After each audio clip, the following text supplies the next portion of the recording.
एक और स्टॉक है जो आज जबरदस्त प्रदर्शन करता हुआ दिख रहा है, वो है कैफिन टेक।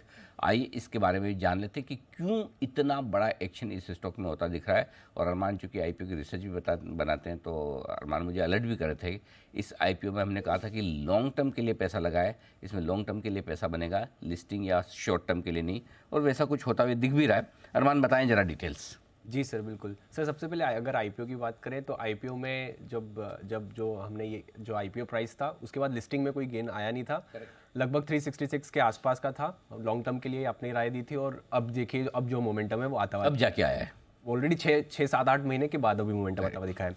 अब आज अगर आप स्पेसिफिकली मूवमेंट देखें तो इसमें जो अगर आप बात करें यहाँ पर जेफरीज ने कवरेज जो है वो इनिशिएट किया है।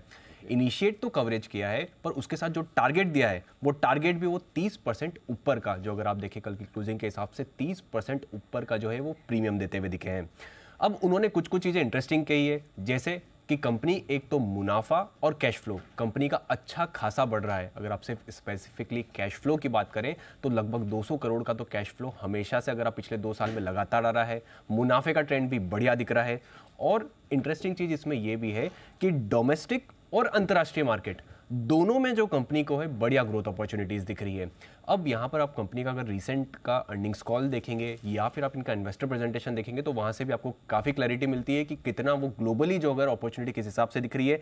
जैसे मलेशिया और सिंगापुर में दोनों में कंपनी ने एक नए जो है आरटीए जो रजिस्ट्रार और ट्रांसफर एजेंट क्लाइंट्स हैं वो जोड़ते हुए दिखे हैं। फिलीपींस की बात करें तो वहाँ पर जो उनका पुराना क्लाइंट था उससे कंपनी को लगभग 28 नए फंड मिले हैं आरटीए सर्विसेज के लिए।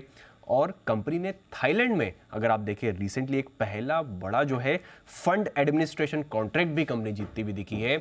और कंपनी ने अर्निंग्स कॉल में ये भी चीज़ बताया, हालांकि ये जो डेटा पब्लिक डोमेन में भी है, कि आने वाले समय में 6 से 7 साल में म्यूचुअल फंड इंडस्ट्री जो है उसकी ग्रोथ आपको लगभग 2.5 गुना से ज़्यादा भी होती हुई दिख सकती है। जो अगर आप देखें वो लगभग 100 लाख करोड़ लगभग 100 ट्रिलियन तक जो है वहाँ तक भी पहुँच सकती है। और ये सारे इंडिकेटर्स जो है ये आज अगर आप देखें तो कैफिन टेक्नोलॉजीज के लिए बढ़िया सपोर्ट कर रहे हैं। बिल्कुल। और आज अनिल जी की स्टॉक ऑफ द डे का हिस्सा रहा है और जबरदस्त दमखम इस स्टॉक ने दिखा। अरमान धन्यवाद वो पूरी डिटेल देने के लिए। इस पर एक फर्दर चेक भी ले लेते हैं।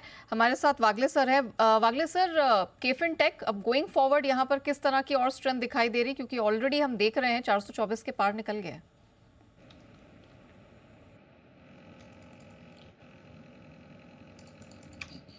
नेहा जी, थोड़ा सा इलिक्विड स्टॉक है क्योंकि इसका वॉल्यूम बहुत नॉर्मल तौर पे कम होता है, लेकिन इसका पैटर्न आज अच्छा उभर कर आ रहा है। ऑल्सो लिमिटेड डेटा है, लेकिन जो भी मुझे दिख रहा है मैं ये कहूंगा कि ये मोमेंटम अपवर्ड कंटिन्यू रहेगा। 460 480 तक ये स्टॉक जा सकता है।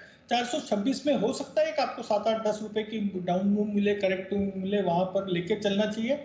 आपका 400 के नीचे का स्टॉप लॉस होना चाहिए। और ये मुझे मोमेंटम कम से कम 480 तक कंटिन्यू होते हुए दिखता है अगले कुछ दिनों में या एक आध हफ्ते में। ऑलराइट।